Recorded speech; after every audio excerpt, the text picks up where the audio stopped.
সরকারি হিসেবেই জিডিপিতে কুটির, ক্ষুদ্র ও মাঝারি শিল্প সিএসএমই খাতের অবদান ৩০ থেকে ৩২% হলেও এই খাত নিয়ে সরকারের পদক্ষেপ সামান্যই বলে মনে করেন উদ্যোক্তা ও বিশ্লেষকরা। খেলাপি ঋণ ও অর্থ পাচারে দেশের অধিকাংশ ব্যাংক ডুবতে বসলেও এখনও রাষ্ট্রের নজর বড় উদ্যোক্তাদের দিকেই। অথচ দেশের ৮৫% কর্মসংস্থান সৃষ্টিতে অবদান রাখা এসএমই খাত রাষ্ট্রীয় অগ্রাধিকার পেলে পাল্টে যাবে দেশের আর্থসামাজিক অবস্থা মনে করেন বিশ্লেষকরা। এসএমই খাত নিয়ে গোলাম ময়নুল আহসানের ৩ পর্বের প্রতিবেদনের প্রথমটি আজ। প্রতি বছর চাকরির বাজারে আসছেন অন্তত ২০ লাখ নতুন মুখ। এর বিপরীতে মাত্র ১ লাখের মিলছে সরকারি চাকরি। বাকিদের যেতে হয় বেসরকারি চাকরিতে কিংবা বইতে হয় বেকারত্বের যন্ত্রণা। তবে মুদ্রার অপিটের ছবিও আছে যা সমাজের দৃষ্টিভঙ্গিকে চ্যালেঞ্জ জানাতে পারে। যারা চাকরির পেছনে না ছুটে হচ্ছেন উদ্যোক্তা। এমনই গল্প যেন এই ৫ তরুণ তরুণীর, যারা পাচ্ছেন অক্সফোর্ড খ্যাত ঢাকা বিশ্ববিদ্যালয় থেকে পাশ করে কোনো প্রকার চাকরি না খুঁজে হয়েছেন উদ্যোক্তা, সৃষ্টি করছেন কর্মসংস্থান।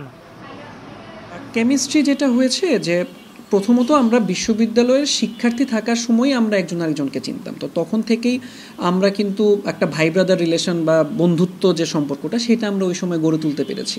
আর মজার বিষয় হচ্ছে আমাদের যেই ৫ জন আমরা কেউই ব্যাচমেট না। তো ব্যবসায় যে জিনিসটা বা যে কোনো সম্পর্কে যে জিনিসটা সবচেয়ে গুরুত্বপূর্ণ সেটা হচ্ছে রেসপেক্ট। লাইফটা ওই জায়গাতে যে আমি এখানে শুধু আমার জন্য না, আমি সমাজের অনেকগুলো মানুষের জন্য কর্মসংস্থান এবং তাদের পরিবারের জীবনটা আমি আসলে সুন্দর করতে পারি। সো এই কারণে এই ব্যবসার দিকে ছোটবেলা থেকেই একটা স্বপ্ন ছিল যে আমিও এরকম বিজনেসে আসবো, কর্মসংস্থান তৈরি করব।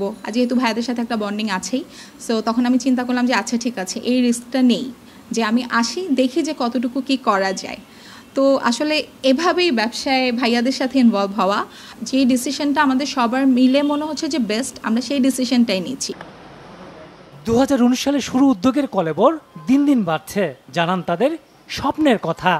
এখন যেমন আইকিয়াকে বলা হয় হচ্ছে ফার্নিচারের সবচেয়ে বড় ব্র্যান্ড, ইনফরমেশন টেকনোলজিটা ধরেন অ্যাপেল। আমি চাই হোম ডেকোর এবং সুভিনির ব্র্যান্ডে হাতবাক্স পুরো ওয়ার্ল্ডে একসময় লিড করবে। আর যদি নেক্সট 5 ইয়ার্স ও 10 ইয়ার্সের কথা বলি, 10 ইয়ার্সের মধ্যে আমি চাই অ্যাটলিস্ট সাবকন্টিনেন্টের সবচেয়ে বড় হোম ডেকোর বা আর্ট ক্রাফটের ব্র্যান্ড হয়ে দাঁড়ায়। আমাদের প্রোডাক্টগুলো শপিং শপ সিস্টেমে বিভিন্ন ইউনিমার্ট, যাত্রা বা বিভিন্ন ফ্যাশন ব্র্যান্ডগুলোতে যাচ্ছে। এছাড়াও দেখা যায় যে বিভিন্ন সময় প্রায় সময় ফরেনাররা আমাদের এখানে চলে আসে। ঢাকা চেম্বার সভাপতি তাসকিন আহমেদের মতে, জনবহুল এই দেশে সবার চাকরি নিশ্চিত করতে পারবে না সরকার। সেক্ষেত্রে সমাধান উদ্যোক্তা সৃষ্টি। দেখা গেছে সরকার কোনো সময় এটাকে নিয়ে ফোর্সফুলি এবং সিরিয়াসলি কিন্তু এটার মনোনিবেশটা করেনি। আমরা এখনো মনে করি যে এটা এখনো দেরি হয়ে যায়নি, কারণ আপনাকে দেখতে হবে যে প্রত্যেক বছর আমাদের প্রায় ২০ লক্ষর উপরে কিন্তু নতুন ওয়ার্কফোর্সের ম্যান পাওয়ার প্রত্যেক বছর ওয়ার্কফোর্সে জয়েন করছে, কিন্তু private sector and public sector কর্মসংস্থান দিতে পারছে কতটুকু? Not even 20%।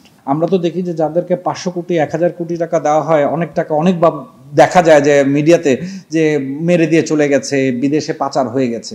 কিন্তু আপনি যদি ব্যাংকরা অ্যানালাইসিস করে ছোট ছোট উদ্যোক্তাদের যে ফান্ডিং করেন, ওদের ল্যাপসেস বা ওদের ফেইলিংটার কিন্তু পার্সেন্টেজ অনেক কম পাবেন। আর ওরা যখন একটা ব্যাংকে যায় ৩১ ধরনের ডকুমেন্টেশন চাওয়া হয় তাদের কাছ থেকে। দেশে মোট শিল্প প্রতিষ্ঠানের ৯৯% সিএসএমই, সেই সংখ্যা ১০০ কোটির বেশি। গোলাম মইনুল আহসান, বাংলা ভিশন, ঢাকা।